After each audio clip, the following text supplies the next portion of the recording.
Hello everyone, it's Andrew again. I'm a bass player in New Zealand, bringing you part two of my little review of the Irin precision bass. Now in part one I went through it bottom to top, top to bottom, and told you about the features and some of the build quality issues. For example, just to recap quickly, the neck unfortunately has what's called a ski jump in it, so it's warped, and at the end here it curves up, meaning that it's very hard to get the action dialed in low with a lot of buzzing, buzz on the frets. And the tone I noted was very trebly, and so you really don't want to go much above 5 on your tone knob. Other than that, the tuners were not good quality, the nut was poor quality, the neck is otherwise quite good, and the body is very light. So that was the part one. Now, just by happy coincidence, I was walking past a pawn shop. That's P-A-W-N, of course, and saw a Irin bass guitar in the window, and it has clearly had a lot of a beating in its life.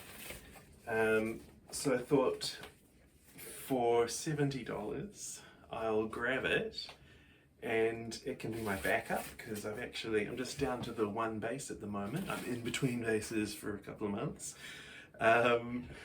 So here it is. It's a sunburst version, otherwise pretty much identical, although I do note the fretboard. This is a brown fretboard, whereas this is a black fretboard, so I guess this is ebony versus laurel. That's a guess, but just noting that. Otherwise everything's very much the same, but this one is old. This is, judging by the stains and the knocks and the beating it's taken and the stickers on the back, the age of that, the chips, the rust, I would say this one's been in service for a good 5 years or more. The frets are starting to go green with a little bit of corrosion, and when I got it, it was actually tuned down a whole string. So someone was essentially playing this as a 5-string, but without the low B. So this E string was tuned down to B, so it was very floppy, and the A string was tuned down to E, and the D string was tuned down to A, and the G string was tuned down to G. So I'd say someone was thrashing the shit out of this. Perhaps that's the reason, you may not be able to see it of course, but there is almost a centimeter of high action up here. This is massively high action, and yet the saddles are bumping on the bottom. They are as low as they can go. So what does that mean? Let's look over here. The answer is not there, it's on the other side. Right in here, can we see it? The neck disappears at an angle into the body, meaning it needs a neck shim. Now, the other one needed a neck shim as well, but this one needs one in the opposite direction. So what does that tell you overall about the quality of, what are you going to get when you buy an Irin bass? If we take these two opposite data points, does it average out to the middle? Are you likely to get a good instrument in the middle? No, that's not how averaging for guitar quality works. You're likely to get one big problem or the other big problem. Apparently, 2 out of 2 dentists agree that you're not likely to get a problem-free one of these. Now, you may may note, I've actually just had a quick go at sanding away the logo to see if I could, and I could get the black decal sanded off there, and it caused a little bit of mark to be left, so I just oiled the wood very slightly with some cooking oil from the kitchen. Who gives a fuck on this piece of shit bass? So it's almost been invisibly mended. Just curious to see if I could do that, because, like I said in the last video, I was discreetly hiding the Irin logo because it's such a cheap piece of crap. Anyway, was I going to make more points? Oh yeah, I mean, The neck shim is so annoying. So annoying. To have to do that on both of these, one in this direction and the other in that direction, to make the fucking action work. And again, I have done extensive testing and tweaking of the truss rod. The truss rod, if we do the little test of fret 1, fret 13, and then tap at 7, there's just a little, I tap it hard so you can hear it, there's a little tap there, just the right amount. So the truss rod is not the problem, it's where the neck meets the body. So these things, there's a, I'll just add one more point and then I'll sum up. The tuners, the machine heads, they are absolutely stiff and even more chunky. Like I said in the last video, you'll try to move it and it'll be stiff, and then it gives in this big chunk, and then it's stiff again, and then it gives in a big chunk.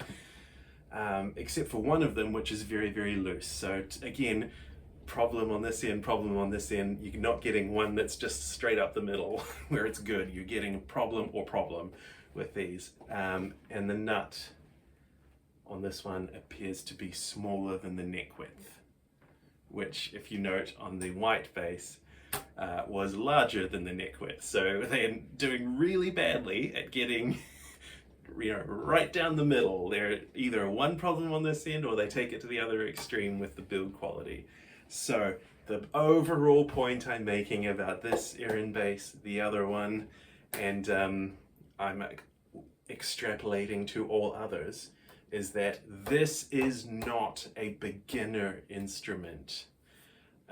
This is not something you should buy your nephew who's 11 and wants, they've just heard Nirvana for the first time in their life and they want to play bass or something. This is not for beginners. This instrument is for an experienced bass player who knows what they want and wants to take a very, very light body and use it as a mod platform. Drop in a different neck, different strings, definitely different pickups, and do something that you want with it. Make it your own. It's a very, very cost-effective way of doing that. And as I've said, for my personal preference, I love the light body. The neck dive, there is neck dive, of course there is, with a light body, but the fact that it's such a cheap piece of crap means I probably can, on this one or the white one, move this strap button on maybe on the back of the bass just a little bit this way, and that'll do it right up, And you can always change the tuners to Hipshot or Godot or even Geico, which are 1/4 the price and probably 7/10 the quality. So, the last thing I forgot to mention was the pickups. Now on on the white one that's brand new out of the box, I mentioned that this bass sounds very trebly and twangy, and if you dial in the amp settings combined with the tone knob below 5, you can get a very good, very sharp mid-forward, twangy, good sound out of it. By comparison, clang, that'll do it lots of favors. By comparison, this pickup sounds boomy and empty and awful after a few years of wear and tear and just being used. And if I look at it, it's actually closer to, it's higher than the other one. So you would expect that to be a little bit off. So what does that tell you? I don't actually know, but it tells you that something is up with the quality of either the pickup or the potentiometers here. They're losing brightness and clarity at mid-range and top range as they age and get worn through use and repeated whatever you're doing to them here. Corrosion, I mean, fuck knows. I don't know what it is, but isn't this a really interesting snapshot to find one that's that's been aged, and just to see what that one's going to turn into if you don't, make an intervention and make it your own in some way. And the last thing, obviously, the strap buttons and the output jack are loose as hell and require tightening, and they'll come loose again. So I did the thing I always do, which is remove them, drill a hole, super glue, long screw, it's in there forever. It's never coming out again. That's one problem solved.